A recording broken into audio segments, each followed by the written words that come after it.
Monsieur le Président du Corville Stanley de Maurice, Monsieur Devarajan Pagnapen, mon cher Vega, Ayaka Malen, Messieurs les membres de l'Executive Board du Temple de Stanley de Maurice, Malen Köpen et Nalen Morgan, mes chers collaborateurs de l'Association de l'Ancien Temple Tamoul du Portail, mes chers fidèles, je m'excuse, c'est un moment relativement lourd, grave que nous vivons ici, dans le monde, à La Réunion. Nous nous retrouvons seuls à la maison, nous dans les temples, pour essayer de maintenir le culte. Des moments graves, des morts qui se comptent en milliers, des malades en millions. Aucun pays n'est épargné, les riches comme les pauvres. Vous avez entendu hier soir notre président de la République qui parlait de ce virus comme un mystère. Personne ne connaît encore véritablement ce qu'il en retourne et ce qui nous attend.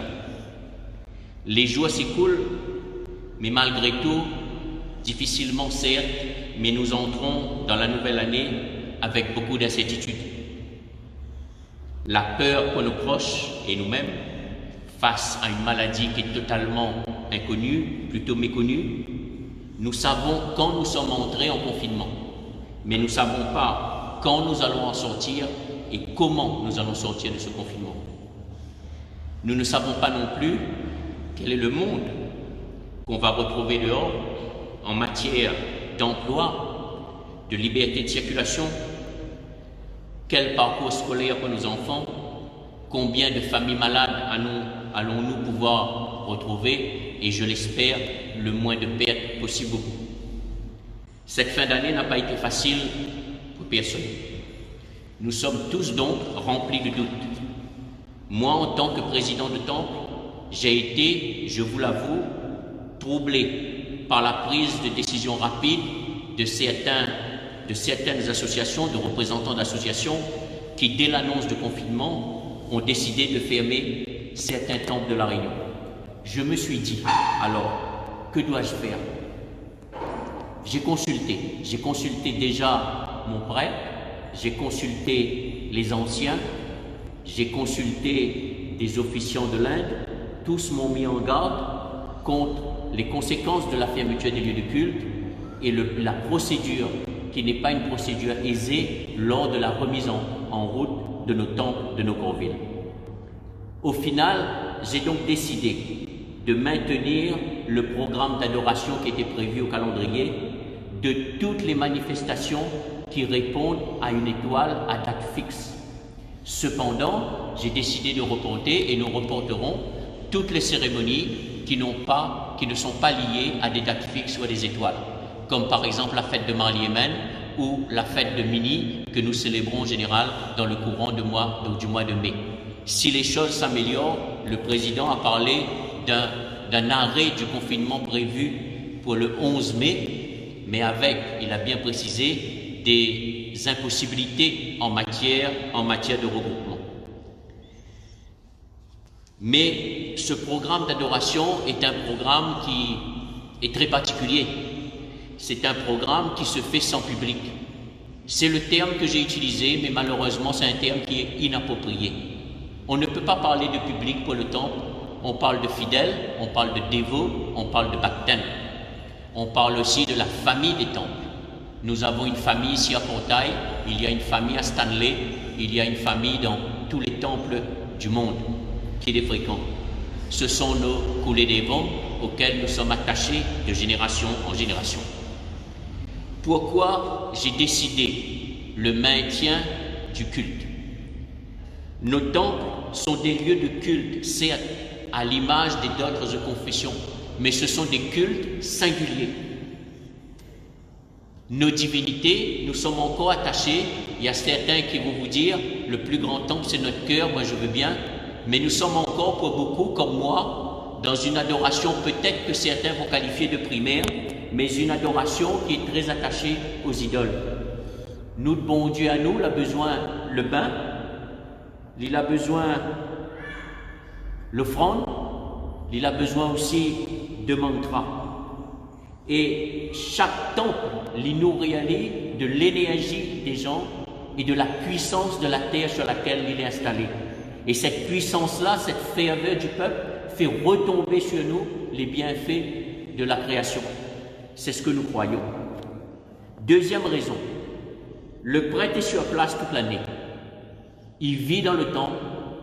Il n'y avait aucune raison qu'il ne soit pas occupé à servir Dieu comme il le fait sur toute la longueur de l'année.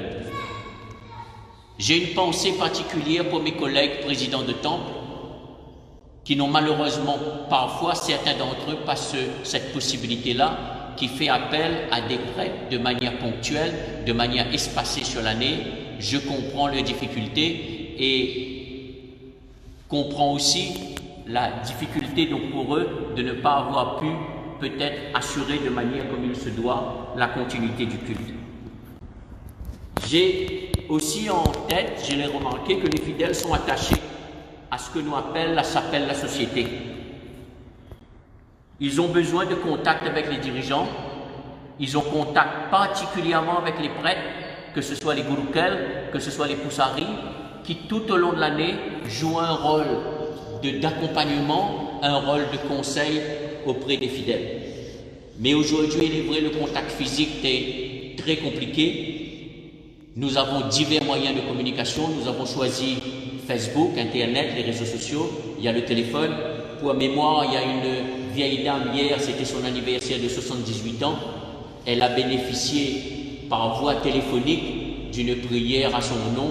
Et je crois que lorsque j'ai échangé avec elle, elle n'a pas eu de mots pour remercier le prêtre. Elle n'a pas pu s'exprimer tellement l'émotion était forte. Autre raison, il y a les motifs impérieux que doivent accomplir les temples comme nous. Nous avons Shiva, nous avons Vishnu. Les gens, à la fin du Kalmadi, se rendent au temple. Pendant la période de confinement, nous avons accueilli 2 Kalmadis. Entre-temps, avec un protocole très particulier, différent, auquel les familles ont adhéré pour pouvoir les accueillir et les permettre d'interrompre le deuil. Le Premier ministre disait à ce sujet, au sujet des obstacles notamment, je le cite, il parlait de difficile équilibre à trouver entre le besoin d'humanité et le confinement. Mais c'est à nous de trouver cet équilibre-là et de ne pas abandonner aux premières difficultés qui se heurtent à nous. Pour ces motifs, l'ensemble de ces motifs, et surtout en cette période difficile que nous connaissons, cette période de confinement difficile à vivre pour l'ensemble d'entre nous, je n'allais certainement pas, vraiment certainement pas abandonner les fidèles du temple avec un cône de safran et 2 pages de recettes. Le temple est important, contrairement à ce que j'ai entendu, il ne peut pas constituer une alternative. Le temple, c'est l'essentiel, nous y sommes attachés, nous sommes tous tournés vers ce bout de galet qu'a déposé ici nos ancêtres. Parlons du confinement. Lors de mes interventions précédentes, je vous ai dit, le confinement, c'est 3 mots, ce sont 3 mots. Sécurité, civisme et solidarité. Sécurité, tout simplement, nous devons nous protéger nos proches. De ne pas mettre en danger la vie d'autrui, respecter ce qu'on appelle les gestes barrières, respecter cette distanciation sociale. Solidarité, pendant la période de confinement, beaucoup d'entre nous se trouvent coupés de l'extérieur et n'ont pas les moyens de pouvoir survivre, ou du moins des difficultés à vivre le quotidien, donc il faut les aider. Trouver les moyens tout en se protégeant, d'aider les vieilles personnes, les personnes malades. À ce titre, je souligne l'effort qui est consacré, je le vois par les réseaux sociaux, du temple de Maurice de Stanley qui vient en aide aux plus démunis à la distribution des repas, une centralisation en termes de légumes distribués à l'ensemble des familles. Civisme. Nous devons laisser les médecins, les hôpitaux se concentrer sur ce virus et ne pas user de manière gratuite et mettre en péril nos vies et celles des autres par les accidents de la route, par les sorties en mer, les sorties en montagne, etc. Et c'est ce qu'on appelle le civisme. Et en matière de civisme, l'Indo que nous sommes, nous devons montrer l'exemplarité. L'exemplarité, pourquoi? Parce que le confinement, on l'a tous vécu à un moment donné ou à un autre dans notre vie, mais c'était, je vous l'accorde, un confinement volontaire souhaité lors des périodes de carême. Chacun d'entre nous a déjà fait au moins dans sa vie un carême important pour Marie Yemen, pour Muruga, pour la marche sur le feu pour Pandiali ou autre. Et pendant le carême, nous connaissons comment il fonctionne. Pendant le carême, c'est justement un rapport particulier avec notre corps et le corps de l'autre. Comme il dit, il salue les gens, mais il ne dit pas bonjour, il ne fait pas la bise, il ne serre pas la main. Quand il arrive à la case, il lave la main, il lave le pied, il met le soulier dehors. Nous connaissons ces gestes de distanciation sociale lors de la pratique de nos rites. Cette exemplarité nous permet donc de nous mettre au service de notre pays. En effet, l'hindou d'origine tamoule que nous sommes doit contribuer à l'effort du pays. Comment? La réponse, elle est toute simple et relève d'une simplicité totale, c'est de rester hindou et d'être hindou. Continuer à prier pour le bonheur individuel et collectif, c'est le sens même de nos prières. Que Dieu donne la force aux personnes en première ligne et les éclaire dans les décisions. Ce sont nos dirigeants, le personnel médical, les commerçants, les éboueurs, les agriculteurs, les travailleurs sociaux, les associations caritatives. Toutes ces personnes-là sont à notre service. Elles peuvent appartenir à d'autres confessions ou tout simplement ne pas être croyantes. Mais malgré tout, une chose est sûre, toutes ces personnes, quelles qu'elles soient, croient forcément en la vie et en l'espérance. Nous devons remercier Dieu pour l'humanité que ces personnes cultivent en elles et qui les ont placées à notre service. Nous devons garder en mémoire le sacrifice consenti et prier pour le bien de leur famille. En dépit de cette actualité douloureuse, l'année qui vient de se terminer a été aussi ponctuée pour chacun d'entre nous d'événements heureux, que ce soit peut-être l'obtention d'un travail, la réussite scolaire des enfants, un mariage ou autre, peu importe, tout événement heureux. Ça a été aussi le cas pour notre association. Je retiendrai 3 événements phares. La marche sur le feu de cette année, où nous avons concilié les cultes, on va dire un peu plus modernes, les cultes relevant des Agama et les cultes ancestraux avec la venue des Poussari. Le Navaratri, où nous avions 3 Gurukels présents, la fête de Marie Yemen avec des Poussari de l'Inde. Je ne vais pas faire ici le bilan ni moral ni d'activité que nous ferons l'Assemblée Générale qui était prévue pendant pratiquement la période de confinement que nous avons dû donc repousser, que nous retrouverons donc par ailleurs. Le public autant n'a pas été plus nombreux, ce sont des moments de satisfaction. C'est avec ces joies que nous devons entrer dans cette nouvelle année. Des jours meilleurs vont ramener la gaieté parmi nous et nous pouvons donner corps et nous pourrons donner corps à nos projets. Je me rappelle des mots utilisés par l'évêque de La Réunion, Gilbert Aubry, qui lors d'une conférence de presse à laquelle assistaient des représentants religieux, disait « Cette période de confinement, nous devons la positiver ». Je fais mienne aussi cette déclaration. Oui, nous devons en tirer profit. Par exemple, cette période de confinement, l'occasion de communiquer plus avec nos proches, avec nos parents, avec nos enfants, dans la vie moderne qui est devenue extrêmement rapide, où l'impatience prime, il est de plus en plus difficile de pouvoir échanger. Retrouver la patience, transmettre les savoirs transmis par les générations passées, la cuisine, les rites religieux, le langage, etc. Quant à moi, en tant que dirigeant, j'ai déjà beaucoup appris.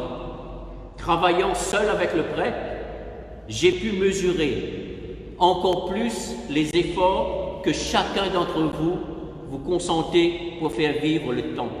Le nettoyage, la décoration, la cuisine, les bonbons et autres.